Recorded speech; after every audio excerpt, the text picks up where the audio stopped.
Grazie, ragioniere Temistocle Ambrosini, e ci scusi se non godiamo come dovremmo questa alta finestra su New York che le è costata tanta fatica. Dobbiamo scendere in fretta, perché una gentile italiana, sposa di recente ad un americano, ci attende. E noi desideriamo sapere da lei come si trova nella sua nuova patria. Ma è difficile dire come mi trovo, veramente. Tendo a non essere molto obiettiva quando si tratta di lavori di casa. Vede, non è solo una questione di comodità o meno, ma è anche proprio una questione di nostalgia vera e propria. Io ho una tale nostalgia dell'Italia.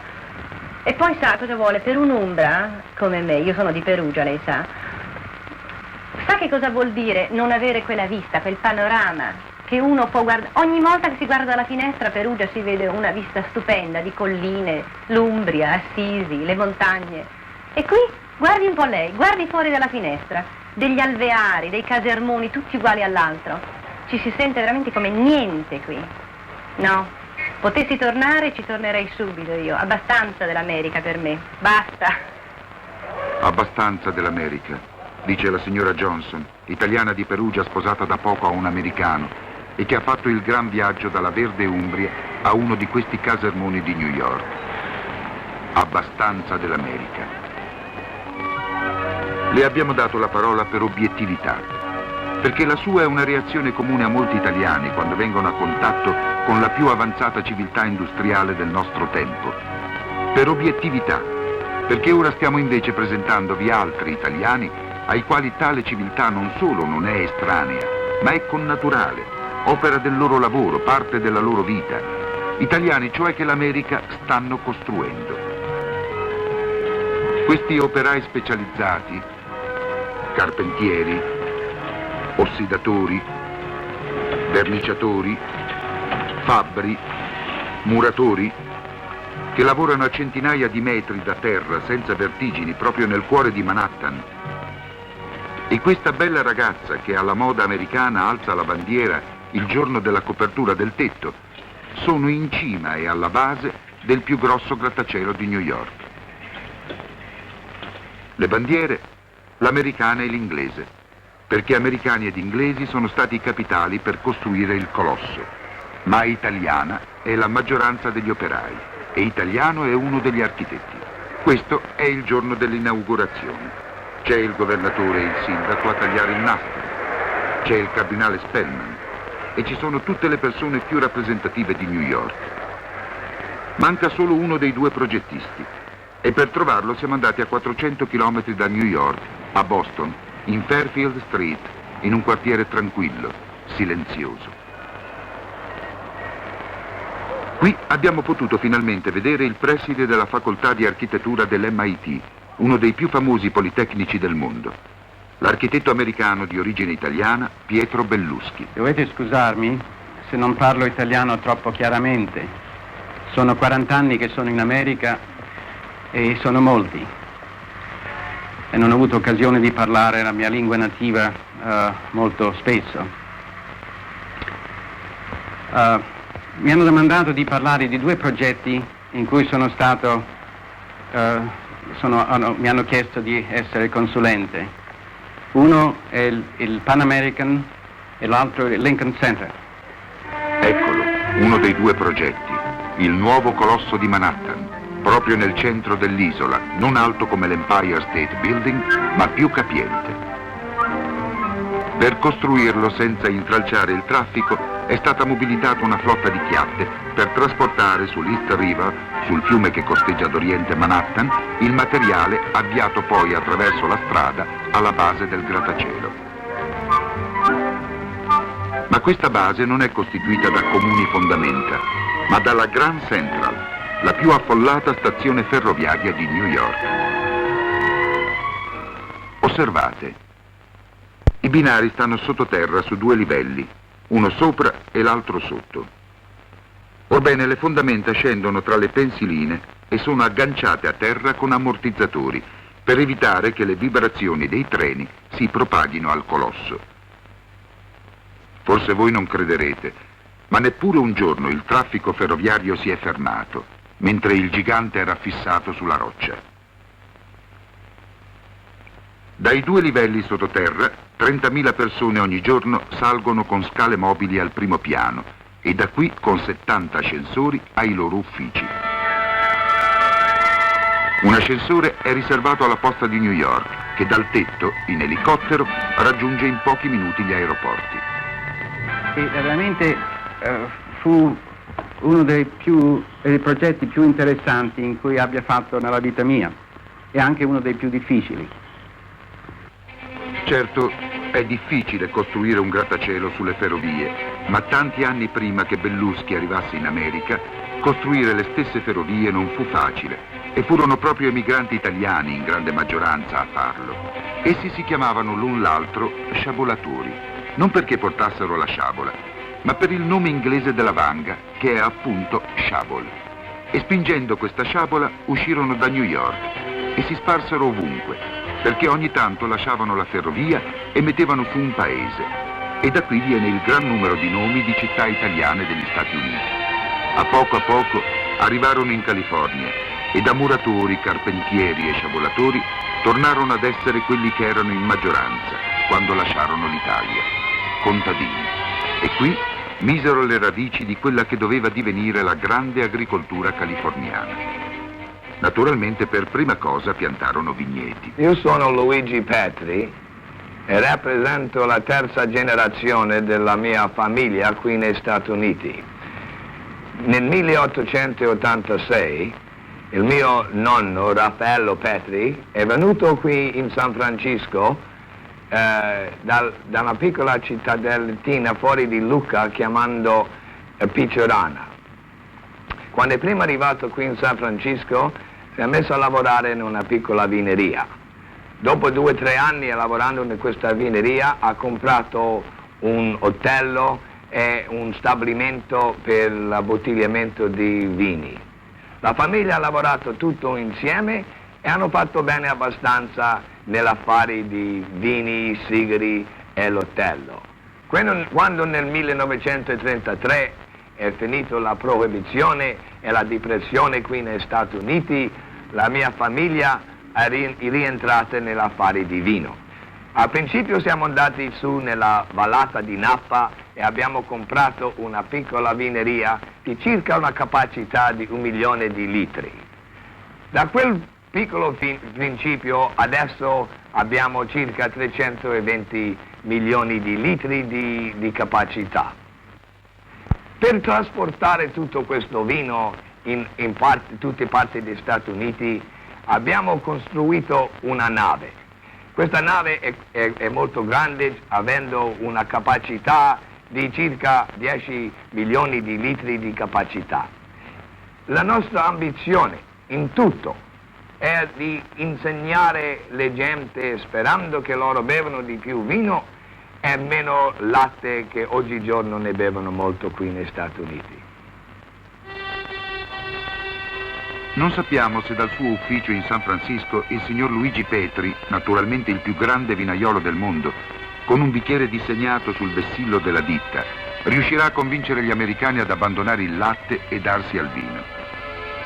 Va però detto che in San Francisco l'offensiva è in pieno sviluppo, perché ristoranti italiani ve ne sono tanti e tanti che a non guardare il Gran Golfo chiuso dal Golden Gate si può credere di essere a Napoli o sulla Riviera Ligure.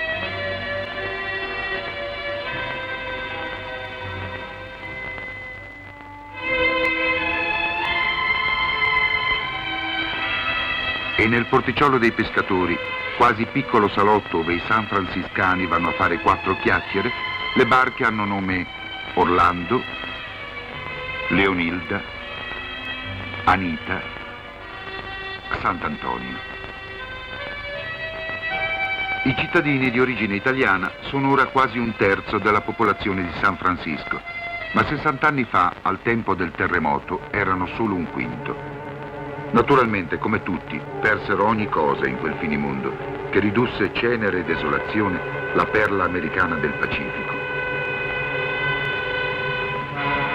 Le tubazioni del gas erano andate in frantumi alle prime scosse che la mattina del 18 aprile del 1906 avevano ridotto le case a macerie. I pompieri non poterono nulla. Il gas portava ovunque il fuoco. La gente stava accampata aspettando la conclusione di quel finimondo. Molti si appollavano al municipio per avere notizie dei parenti e degli amici scomparsi. Poi, di fronte al fuoco e al fumo che incalzava, i più fecero fagotto e lasciarono San Francisco. Tra questi v'erano Caruso, che stava cantando all'opera, e un giovane di nome Amedeo Giannini, che da poco aveva fondato una piccola banca per i nostri emigranti. Fra tante carrozze distrutte, Giannini riuscì a trovarne una in buono stato e 2 cavalli. Caricò il denaro della banca e lo portò in salvo a San Matteo, vicino a San Francisco. Quando l'incendio finì, tornò in città e mise banco al porto, prestando denaro sulla fiducia, senza garanzia, a quanti stavano ricostruendo la città, rimettevano in moto i tram e facevano andare le prime automobili. La banca di Giannini si chiamava Bank of Italy, Banca d'Italia, ed era stata fondata 2 anni prima dell'incendio. Dopo, Giannini continuò, con scandalo dei banchieri tradizionali, a far prestito alle persone piuttosto che alle grandi imprese, e spesso senza copertura. Aveva capito che la molla dell'America era la fiducia nel prossimo, oltre che nel futuro. Gli affari, trovata la via giusta, crebbero tanto che dopo la guerra, come dice uno degli attuali vicepresidenti della banca, William Muriale, poco dopo la prima guerra mondiale, signor Giannini, sentendo gli attaccamenti per la sua terra dei suoi genitori, andò in Italia per stabilire una banca affiliata in Italia. La banca, con l'espansione che ha avuto durante questo periodo, non era più una banca locale per gli emigranti, ma una banca di scopo piuttosto esteso, e quindi nel 30 la Banca d'Italia cambia il nome e diventa la Bank of America. Giannini rivoluziona ancora il credito, cominciando su larga scala i prestiti per l'acquisto dell'automobile. Ogni famiglia una macchina è lo slogan dei ruggenti anni 20. Ma non bastano le auto. Se il cinema ha trovato allora la sua mecca in California, a Hollywood, è anche perché Giannini da San Francisco continua a veder lontano e la sua Banca d'America apre volentieri la borsa per finanziare la nuova arte, che sta diventando all'inizio degli anni 30 una nuova grande industria. Nel 1949 A.P. Giannini è morto, però si è visto questa piccola banca, fondata nel 1904 come una banca per gli italiani emigrati in San Francisco, a diventare la più grande banca del mondo. Migliaia e migliaia di chilometri più a sud di San Francisco, sulle acque del Golfo del Messico che bagna la Louisiana, un elicottero ci porta su una nave che ha scritto ovunque, anche sulla tolda, un nome di origine piemontese, Zeppa. Non si vedono marinai, ma solo operai nel metto, e la nave è ferma perché sta pescando petrolio. È uno dei 5 pozzi galleggianti che appartengono a un emigrante italiano giunto in America molti e molti anni fa da Fubine, in provincia di Alessandria. Non lontano da questo mare, nel Texas, i pozzi sono ora una foresta e i pochi alberi rimasti sembrano artificiali, estranei al paesaggio. Ma poco più di 30 anni fa, quando anche qui cominciò la corsa all'oro nero, questa terra era quasi disabitata. Uno dei primi che si accorse che sotto vi era il petrolio fu appunto Joseph Zeppa. Questo pozzo qui ha una capacità adesso di più di 500 barili giornalieri, ma siccome la produzione a qui è regolata dallo Stato, dalla Railroad Commission, che è a carico della produzione di petrolio nello Stato di Texas, si può solamente produrre 20 barili giornalieri e solamente per 8 giorni al mese, cioè 160 barili di petrolio al mese per pozzo. Non è molto, specialmente per pozzi che possono produrre tante volte queste quantità in un giorno, ma quella è la fortuna che si deve avere quando c'è troppo petrolio nello stato di Texas. E se lasciamo il petrolio, il signor Zeppa e il Texas e vogliamo a Washington, che qui vedete con i suoi monumenti, i grandi parchi e il placido scorrere del fiume Potomac, possiamo trovare qualche altro figlio di nostri emigranti che ha fatto fortuna. Ha salito i gradini di quel Parlamento degli Stati Uniti, il Congresso, che visto dall'alto sembra, con la sua alta cupola, una basilica. Quello è il Campidoglio e lì a sinistra è la nostra Camera del Senato e qui a destra è la nostra Camera di rappresentanti che è quasi come il Camera dei Deputati in Italia. Io sono uno dei rappresentanti di nome Daddario, Emilio Daddario, di origine italiana. La mia famiglia viene di Italia in Abruzzi e adesso io ho parenti che sono in Abruzzi in un piccolo paese di nome Offena e anche molti dei miei parenti sono in Roma. Io sono un rappresentante, come ho detto, del Stato di Connecticut, che è un Stato all'Atlantico, un Stato dove sono molti italiani, quasi il 25% di nostre persone lì sono italiani, che sono mischiati con loro che sono venuti da Europa, irlandese, francese, tedeschi, Inghilterra e tutti sono lì in Connecticut tutti insieme. In Pennsylvania, invece, sulle montagne, vi è una piccola città in cui gli italiani non si sono mischiati con gli altri, ma l'hanno costruita da soli, dopo aver fatto soldi come minatori. Questa è la cava di Lavagna che io ho cominciato a lavorare 55 anni fa e tutti gli emigrati di Roseto vicino Foggia in Italia, qui abbiamo fatto i nostri primi lavori.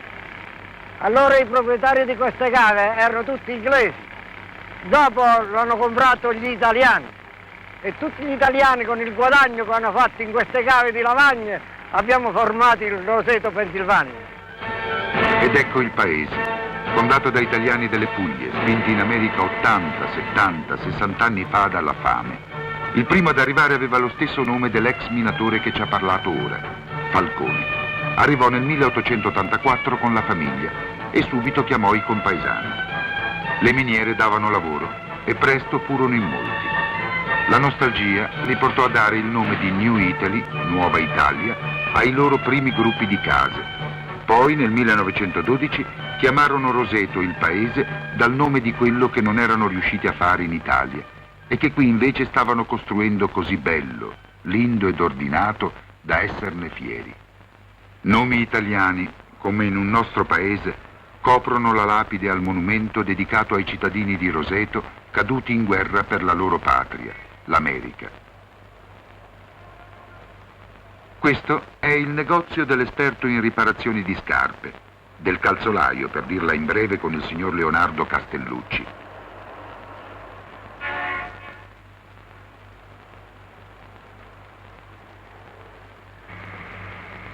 Io sono il calzolaio di Roseto, Pennsylvania. Ho cresciuto una molta famiglia di 12 figliuoli. Li ho mandato tutta a scuola elementare e la scuola superiore. E questa è la sala del Consiglio Comunale, riunito per ascoltare la relazione del sindaco che ora vuole dire due parole ai compaesani rimasti in Italia. We'll now have the mayor's report. Questa riunione di Roseto, Pennsylvania, America, è dedicata per voi a Roseto, Italia. A così voi potete vedere che noi facciamo in America. A come voi potete vedere tutti i consiglieri sono italiani, Roseto, Pennsylvania, America, e Roseto è 97% italiano. Leonard Casciano. Present. Daniel Crossman. Present. Anthony Z. Falcone. Present. Joseph Pullo. Present. Leonard Romano. Present. Matthew Sabatini. Present. Tutti i reclami, signor Presidente, richiamati dai nostri cittadini sono stati tutti completati e al sino al giorno di oggi le nostre strade sono tutte pulite. Io, Domenico Martino, sono uno dei più vecchi cittadini del paese di Roseto e vi posso dire che dopo lo sforzo dei nostri padri noi possiamo vantarci che abbiamo più professionisti nello stato della Pennsylvania di tutti quanti la popolazione. Io sono ufficiale postale di questo paese da 40 anni. Riceviamo molte lettere dall'Italia, ma per favore scriveteci di più. Qui a Roseto, America, abbiamo anche le bambine che imparano il ballo. Ora vi presento la maestra loro, la signorina Ronca.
Queste non sono più le bambine del corpo di ballo di Roseto, Pennsylvania, ma le ragazze e i ragazzi, alcuni di origine italiana, scesi a Fort Lauderdale, vicino a Miami, in Florida, da tutte le università degli Stati Uniti, per le vacanze.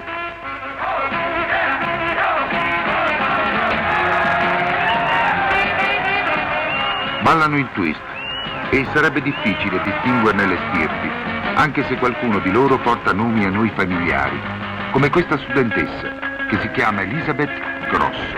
Noi veniamo a Florida per la vacanza di primavera, da qui della università.